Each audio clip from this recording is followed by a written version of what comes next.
All right, guys. Well, welcome to my TED Talk. That's something that one of my girlfriends and I talk about and just are silly about. We say every time when we're sending each other messages back and forth and just ranting and just word vomiting is at the end. Thank you for listening to my TED Talk. So here we go. So here's an update on just everything that's going on. I want to try to do some more of these videos, not because they're very exciting or interesting, but one thing that's really important to me is to continue to work on speaking and talking. And I feel like I did that at the beginning of my career a lot through just saying yes to podcasts. And it was a good experience. It taught me a lot. It taught me how to speak, and it was hard and it was tough. So to further my speaking and talking abilities and reps, I feel like it's just like a muscle that you would use in the gym. If you're not squatting, you're not going to get better at squatting. If you're not talking on camera, then you're not going to get better at talking on camera. So here I am, giving an update after my last video with WZA and the update with that. I've chosen to sadly not do WZA or even go out there. And that wasn't just a decision that I made overnight. It was a decision that I sat with for a really long time and just weighed out my pros and cons about, I don't know, just trying to be a little bit more proactive with making sure that I'm staying kind to myself. I think this year is going to be a lot busier. It's going to take a lot more intentionality. It's going to take a lot more just being thoughtful about what I'm actually saying yes to and no to. And that's something that I've been really working on the last couple of years, but I think getting stopped in my track right now before the whole season has begun with my back, it's just allowing me to remember to do that, because I think I can easily, when I start feeling really good, just start ignoring everything, ignoring the signs, ignoring what I need to do to bring longevity to the sport. And being 8 years in, I think it's just even more important for me to work on that. And it's really hard. I'm not gonna say I don't know why, but I think as athletes and just the type of personality I have, I can get very narrow-minded, which I think is a great skill and characteristic, but it needs to be used well. And I think the last couple of years, that's what I've been trying to work on, is realizing that being narrow-minded, going 100% in isn't a bad thing, because it's gotten me to where I'm at now, but it's just using it well. And I think when I sit and I talk and I think and I allow people in to what's going on in here, then I can make better decisions of what to be narrow-minded about and what not to be narrow-minded about. But I feel like that has been the biggest revelation through this last back issue, is realizing that I can control a lot of these issues with my back, which I know isn't a very nuanced thing to say or think, but I think it's really coming to the surface that I'm creating a lot of these issues. And so that's something that I really want to work on and take a little bit more ownership of and accountability. And I think this is part of the process, is talking it out, among other things. So I think for me, a big reason why I can get into these little pickles with my back is I get into this mindset that I have to take care of myself and that I can't trust other people. And when that happens, I start going inward instead of talking about what's going on inside my head. And when I go inward, I isolate myself. And when I isolate myself, then I start making bad decisions. If you're into a relationship with God or not, I think everyone can relate to that.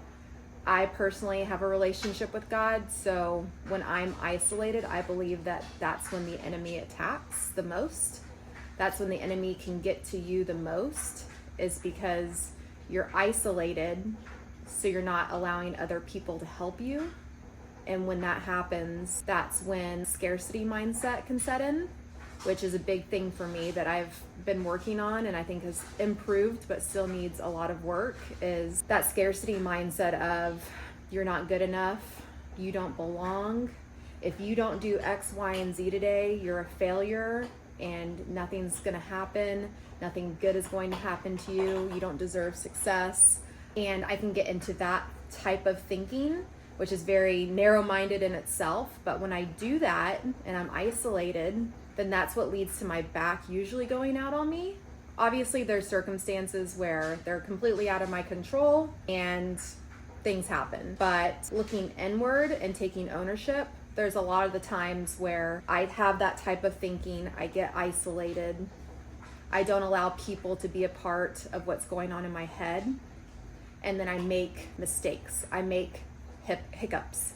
I make decisions that probably aren't the greatest for me in that moment. I get into that scarcity mindset, that headspace of I'm not good enough. And when that happens, I do things in the gym or out of the gym, but this example is for the gym because it's related to my back. When I do that, I go into the gym, not allowing anybody else to be a part of what's going on in my headspace. I have a scarcity mindset, and then I do things based off of that, which isn't always healthy. Usually leads to my back going out on me. Now, I call that the drill sergeant, and I believe there is a time and a place for Miss Drill Sergeant to come out, but it's not when you already feel like things are out of whack, when things don't feel good, when there's a bunch of yellow flags going on in your current circumstances. And I feel like that's usually when I get attacked the most, because that's when you're the most vulnerable. So I think I'm just at this point where I just no longer want that to be a part of my story. And I kept saying this to Randy over and over again, but tolerance level to rehab myself and restart. Though this is not me restarting because my back isn't to that point. I'm still having to rebuild. And it is so exhausting to rebuild. I don't want that anymore. And like I said, there's circumstances where I'm gonna have to do that because it's out of my control. But the ones that are in my control, I just don't want that to be a part of the future me. The Bethany that's coming into 2025, 2026, and so on. I was thinking last week really, that tolerance level of being so low, I really just don't want to do this. I don't want to do this. I was seeing it as a bad thing in the sense of, well, I guess that just means that I really don't want to do this anymore. That I don't have the drive or the want to compete anymore. And I don't think that's true. I don't believe that to be true. I think that's what the enemy wants me to think so that I'm done. Because I think the last couple of years have been pretty freaking amazing and pretty cool what I've gotten to experience on and off the floor. And a lot of miracles have happened to me through God's hands over me and doing a lot less than I thought that I needed to do to get where I needed to be. As kind of silly as that sounds, it's the truth. That's kind of what I've experienced the last couple of years. And so I don't believe that the enemy wants me to continue on like that, because there's freedom with that. There's a lot of freedom. There's not as much bondage going on. It's not as a heavy burden on me that I have to slam my head against the wall to get where I want to go, to burn everything down, to destroy my body, annihilate it every single day, to have success, to get where I want to go. And I think what God's been showing me these last couple of years is that it is possible, and there's more to be done in that area of my life, which kind of leads me to where I'm at now with that tolerance level of, I just don't want to rehab, right? I don't want to have to rebuild. I don't want to have to restart. And thinking that was a bad thing, because that's what the enemy wants me to think, because he wants me to quit and just be done with this, right? But I think God really wants me to realize that, yes, your tolerance level is lower because this version of you no longer serves you. This version of you doesn't need to be a part of what's coming. The pattern of thinking, the drill sergeant, the scarcity mindset, the isolation, that no longer serves you anymore in this next chapter of your life. And so, yes, it's coming at a very cliche time as far as January 1st or beginning of the year, right? But it has nothing to do with that. It just happened to work out like that. Version of me needs to be left in 2024 because the tolerance level is so much lower than it's ever been. Even though this isn't the hardest rehab I've ever done. I've had way harder rehabs, and I've had an easier time rehabbing myself during those times. But for some reason, this one's been a little bit different. There's been a lot of stubbornness on my end of just like not wanting to do the things I know that I need to do. I guess I'm just at this point where I don't want that to scare me, that my career is over because I feel like that. That's a good thing that I feel like that. It's a good thing that my tolerance level is so much lower, because I just want to get rid of that version of me, the isolation. And so, yeah, the goal going into this year is, I have 3 words that have come to me. I usually pick 1 word for the year, but I picked 3 of them. So one came in November. It was empowerment, or to be empowered. And I was like, okay, an interesting word. I'm not really sure what that's about, but I'm going to sit with it for a little bit. And when I get these words, because I've been doing this since like they're revealed kind of middle of the year, and sometimes they're revealed right away. It just depends. I don't really have control over that part. So that was the first one where I was like, okay, one is balance, and then another one is durability. So those 2 have come up to me, I would say, more recently. And I was like, okay, words, I guess. Like, I don't know. All right, let's put those to work.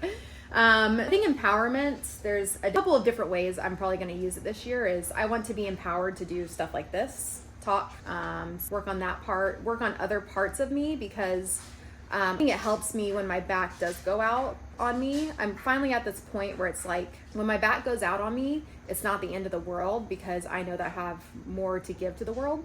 I have more to offer. I know that I have more value than just being an athlete, which also I think is very helpful for being a better athlete. I think the enemy actually wanted to use that too, of like, man, just don't care, so you should quit. And it's like, no, actually, this makes me a better athlete when I'm able to separate everything. So yeah, with that being said, I don't really know where I was going with that, but think continuing to just work on this other stuff and being empowered to write and talk allows me this different outlet that I can serve and impact other people. Helps me feel like I bring value to the world other than just being an athlete. Empowers me in a way. Like, I guess it goes on both ways. I sandwich the empowerment. I'm empowered to do this stuff, so I feel empowered. And then another way of being empowered is like being empowered to people in. You know, I have a lot of people that I can trust in my life now. I have a lot of advocates, and it's like learn to lean on them and not isolate myself in these situations where I get into the scarcity mindset, and then I start isolating, and then I make decisions by myself. It's not very helpful. Doesn't mean that I can't make decisions on my own, but it's like, when I'm doing that, when I don't feel good about myself, when I don't feel like I'm going to be ready for something, when I feel fat, I'm trying to make decisions on my own. Usually in those type of settings, I should probably let people in. So being empowered to do that. I think when I'm empowered to do that, that brings more balance into my life. And when I'm more balanced, I can say no when it's necessary and yes when it's deemed necessary. There's times to say no, and there's definitely times to say yes, and I've learned that the last couple of years, especially in the gym. This is a very physical example, but I think this can also be done emotionally outside the gym as well. I'm just giving this example because it has to pertain to my back and being an athlete and stuff. I think when I'm more balanced, which I'm definitely going to have to be more this year with the amount of competing that we're doing. We're not just competing twice in person now, it's 4 to 5 times in person. So with that, I'm gonna have to rest more, and that requires balance. And when I do that, my last word is being durability. Believe that I can be very, very durable. Obviously, I haven't shown that in the last couple of my whole career, basically, and I feel like a lot of people, because of that, have cut me out a little bit. And I've thought the same way too. I've counted myself out because I didn't think that I could be durable. But I don't believe that to be a part of my story anymore, where I have to stay injured, that I have to allow this back problem to be my identity. Really believe that I can heal and that I can be very durable, but it takes, and this is something that my husband said to me, it takes being conservative, which is a very scary word for me and a very hard word for me because I don't like being conservative. It's 0 or 100, and hasn't really served me as far as keeping myself away from back injury. And so why not try something new? And it's been really hard because it's a muscle that I have to work and like have a lot of intentionality with. Bring balance into my life, even last year or the year before. But I have to do that even more and be conservative, be thoughtful, let people in to be durable. And it is 100%. I know for a fact, 110% that I can be durable this year. And so that is the goal, to be durable. But it's going to take a lot more rest than I think. Even with not being injured, I'm in my 8th year. This is going to sound kind of vain, but like I earned my way to have balance. I've earned my way to say no in the gym. Also, I think that this is a helpful thing that I wish I would have learned a really long time ago, because I don't know, I feel like everyone wants to have success really fast. And that's great. It happens to some people. Awesome. But I think when that happens, there's not necessarily longevity that happens. So my goal is to have longevity in the sport. Like, I want to have longevity. I want to continue to have longevity. I want to have longevity. And the way to do that is to be conservative, to slowly build every single year. I think that's actually why I had a lot of success in 2021, is I had a slow build that year. I was slowly building throughout the year to have that peak at West Coast Classic in 2021 and getting first place. And then I didn't do that in 2022. I think it's really important to do that every single year, no matter what type of athlete you are. You just can't be at 100% all the time, or like yourself down to the ground every single day. Like, there has to be balance. You have to be empowered to tell yourself no sometimes. You have to listen to your gut and your intuition. And that's something that I also need to work on, and that I have been working on, but I want to continue to refine that part of me, is using that tool. And this is something that I told one of my best friends the other day. I was like, look, both of us have done enough healing and work on ourselves to be able to trust our gut, to be able to trust our intuition when it's telling us something. I think that's a very scary thing, because both my best friend and I are doers. We are workers, and we find our value in what we can give and do for others. And that's great. It's a beautiful thing if it's used well. But we also have to be able to listen to our gut and our intuition when it's telling us, hey, I need a break. Hey, I'm tired. If you don't stop, your body will. Injury, sickness, depression, anxiety. It's going to be one of those things. It's going to be one of those things. Or just being rude to people.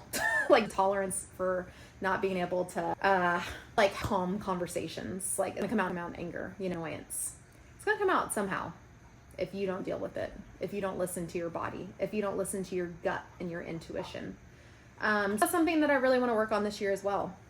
And I think when I do that, that also provides balance. That also provides an avenue for durability. Anyways, long-winded answer, but this is just a follow-up to the Wadapalooza video of, sadly, I will not be going.